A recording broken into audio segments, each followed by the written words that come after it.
After I was cast as a series regular in High School Musical, the musical, the series, I started getting all types of messages from other actors and young people that are wanting to start their acting journey, asking me, how do I audition for a Disney show? How do I get cast on a Disney show? So let me share with you the process of how to be auditioning for major roles on Disney projects, but this will also work for Netflix projects, HBO projects, whatever world your soul desires to be auditioning for. This is the route you want to go. There are two routes you can go for.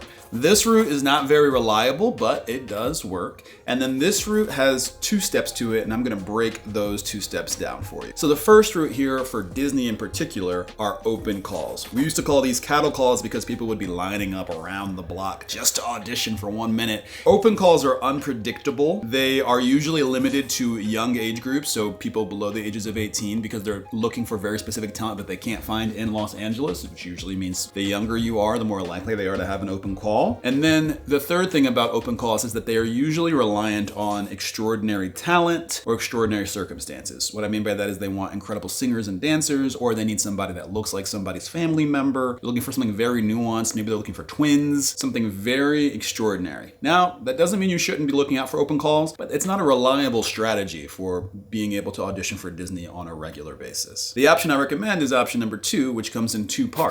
The first part is getting an agent, and the second part is surviving the self-tape void. Now, to get an agent, you want to share your work with them, and there's 2 ways to create work that agents are excited by. The first route is by getting booked by other people. That's by booking short films, student films, feature films, indie films, other people's projects. The other route is self-created footage. This looks like they are both equally valid. Let me talk about the benefits of each one. So when you are booked by other people, the footage tends to be even higher if you don't have filmmaking skills yourself, because often they are hiring a gaffer, they have other people looking out for other areas of the production. So your footage generally is going to be higher quality. You get to train in what it's like to actually be a professional actor, in that you are going and you're just focused on the acting, not focused on producing the work, lighting the work, setting up the scene and all the location. So that is generally what your acting job will be like on set. The other thing is, in the process of booking other people's jobs, you are going to have to audition for projects, which gets you in the rhythm of auditioning, which is really what the life of an actor is auditioning. It's not the red carpets and the big bookings. Those are exciting chapters in an actor's life, but for the vast majority of us, we are going to spend most of our time in the auditioning world. The third thing that is really valuable about booking other people's work is that you will begin to have a higher appreciation for what your representation will be doing for you, because in order to book other people's work, you're going to have to submit your own materials. You're going to have to submit a headshot. You're going to have to submit whatever little piece of footage you might have. And if you don't have any kind of reel or anything, you're just hoping to get called in off the headshot, and you recognize, oh, this is what my representation would be dealing with. Good thing I'm making footage for them so that I'm a more compelling pitch to get auditions. The 2 sites you're going to want to use to book other people's work are Actors Access and Backstage.com. Actors Access is the better of the 2. Backstage is a little bit more amateur. Actors Access is actually connected to the industry at large. So you will even see major casting opportunities on Actors Access from huge casting directors, such as you'll see Disney shows on there, you'll see HBO shows on there. But the thing is, Actors Access is the more actor public facing version of another site called Breakdown Express. Breakdown Express only exists for casting directors, agents, and managers, and that's where all the roles are that you want. But you can't see them because you're in the Actors Access side of the website. On Actors Access, you're seeing independent projects, you're seeing passion projects by other directors and writers and creators that are looking for indie talent that isn't necessarily through the whole agency manager system. And occasionally, casting directors won't be able to see what they are looking for over here, so they will open up the net to all the actors here. Those types of roles will be things like, we're looking for someone who is multilingual and biracial and lives in Los Angeles and is local, right? Or we're looking for somebody who speaks Urdu and can do gymnastics, right? They're looking for something very specific. You'll also see a lot of disabled roles on there, like they're looking for authentic deaf people or authentic blind people. And those roles, there's just not a big enough pool in the traditional systems that they will open it up to Actors Access. And if you are something very specific, you might luck out and see an opportunity like that and hop on a major show just through Actors Access. Okay, so that is booking other people's work. so that you can build a reel to share with an agent to get an agent. The downside of booking other people's work in order to build a reel is that it is not very fast. It takes a long time.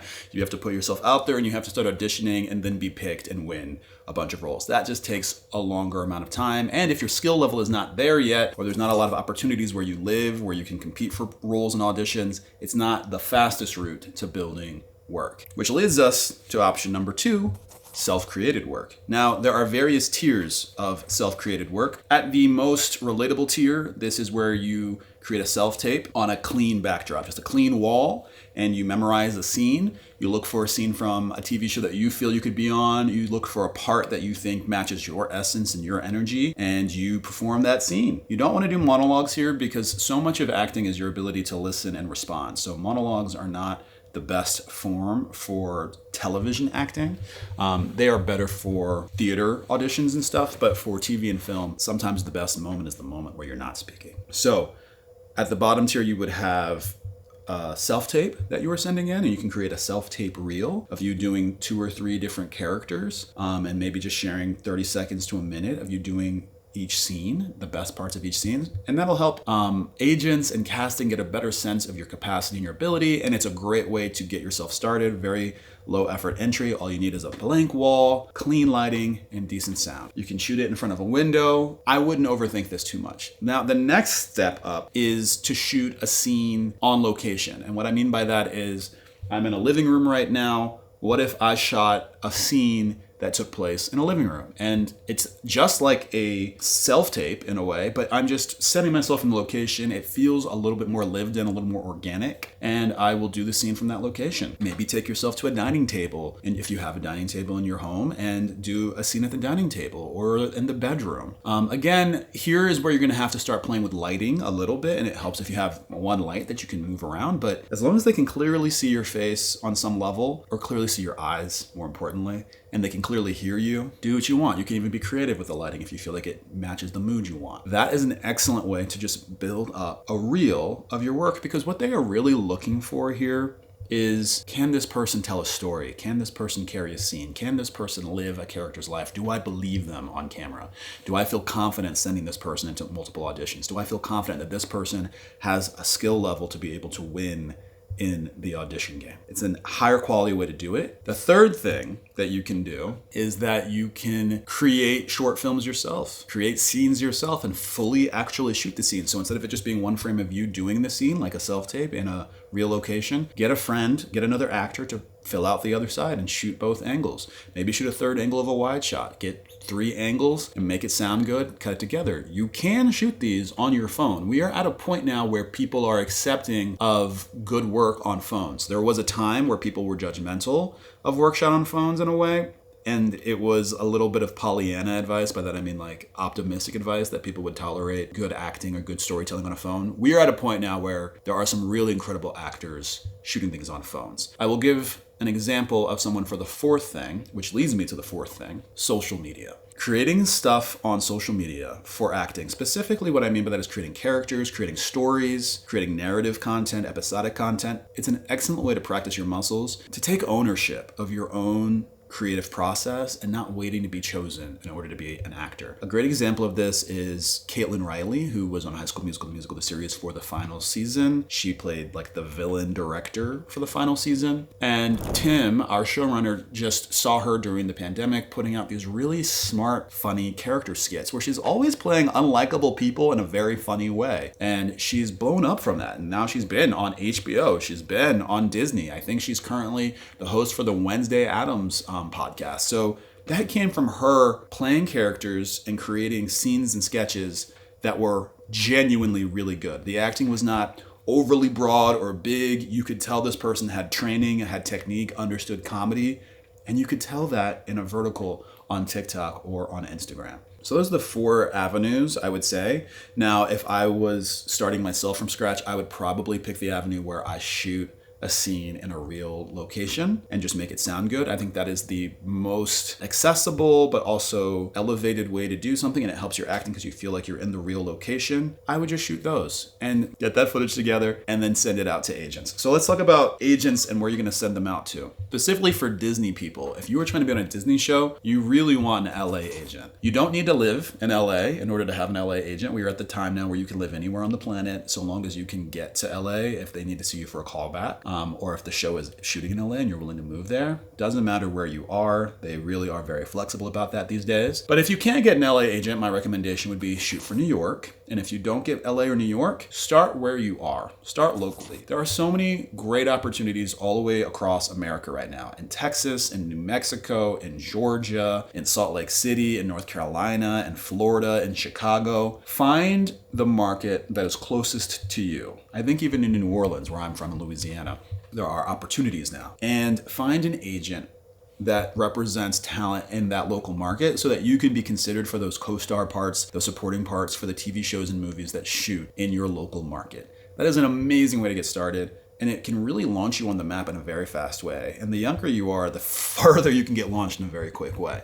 So that is my recommendation for finding agents. If you are looking for a way to contact them, the best way I personally know of that most professionals use is we go onto IMDb Pro, which is just the professional side of IMDb. You have to pay for a subscription, but once you do, you can see agents, where they're located, and email contact addresses so that you can do outreach and share your work with them and let them know that you are open to representation. The final piece to auditioning for a Disney show or a Netflix show or HBO show is surviving the self-tape void. Now, once you have representation, congratulations. You've made a huge step. It feels amazing to have somebody else invested in your career who is excited about you, who's going to send you opportunities, and hopefully they are a good fit for you and sending you the types of opportunities you're interested in. But once you find someone good, which is a win in of itself, you have to prepare yourself to be in the self-tape void. And what I mean by that is you're going to be receiving auditions, you're going to work on them, you're going to put your whole heart into them, you're going to send them out, and you're going to hear nothing. You're not going to even hear received or thank you or good work or, try this next time. In the past, you had to go to auditions in person and you would get to interact with casting in person, and they could redirect you, let you know that they're feeling what you're doing, that they're a fan of your work, even if you don't get it. You got some level of feedback that you exist and that your work was valued. In 2025, you are going to have to survive the self-tape void where you start to question if you exist sometimes because you're getting these auditions and you're wondering, is anybody watching them? Here are my 3 keys to surviving the self-tape void. The first one is you want to build community. You want to have a group of other people that are also in the void with you. It's a lot less lonely to be in the void with other humans. But if you're in the void all by yourself, sending things out with no feedback, it can be very demotivating and very difficult to sustain. The second thing you really want is you want to have a coach or a class that you can go to so that you can get feedback on the work you're sending in to the self-tape void, because the void is not going to tell you how you're doing. If you're lucky, you'll have representation that A, has really good taste and can tell you if you're doing a good job, and B, has the time to give you that information. But most of us just get reps that say, got received, thank you, or got it, thank you, and they don't want to enter the weird, emotional, difficult space of giving you feedback when something doesn't work. My reps will occasionally let me know if something I do doesn't work. The vast majority of my tapes work, so I know that when they choose to give me notes, there's something not quite working, even if they haven't specifically nailed why it's not working.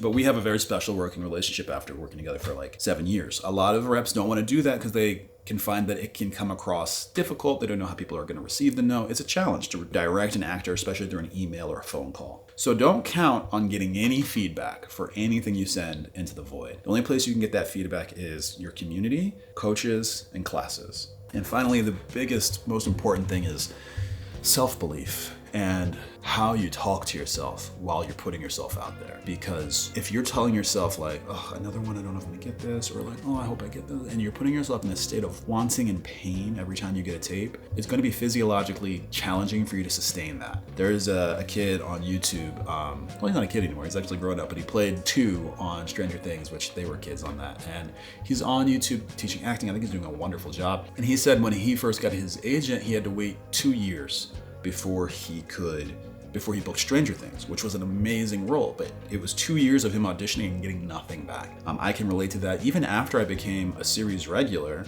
or was in a major motion picture movie like The Menu, I can sometimes go a year or plus without booking something in the theatrical space. I book things constantly in the commercial space, but it is not unheard of for really amazing actors who are series regulars. I have multiple friends doing this to go years without booking that next big thing. So I say that to say that has become the norm. There are very few people that are booking on a regular basis these days. Very talented people have to wait, and your ability to sustain yourself in the in-between is a skill that will serve you lifelong as an actor. Like, even now, I have to be able to create a life that sustains me, that fulfills me, that keeps me encouraged, that keeps my light alive in between my bookings. And I just had a wonderful booking 2 or 3 months ago. But I'm holding on to that win, but I'm not expecting that the next one's gonna come tomorrow. The last piece I'll say about the belief is anytime you get a callback or an avail check or a pin, encourage you and let that be proof that you have something to offer and people are seeing it. Because even if I can go a year or two sometimes without booking my next big thing, I'm getting pinned for series regulars on a regular basis. You know, every year I get pinned for series regulars. Every year I get pinned for recurring parts. So I'm right there all the time, and I have to remind myself that in order to keep my spirits high. So that's what I want for you. I want you to maintain that self-belief when you're in the self-tape void. That is how you get yourself to be auditioning for Disney TV shows, Netflix, HBO, Hulu, all the TV shows. I hope this was helpful. If this was helpful, leave a like, subscribe. Got more videos coming down the pipeline. Leave a question if there's something that you want me to talk about, and I will see you in the next one.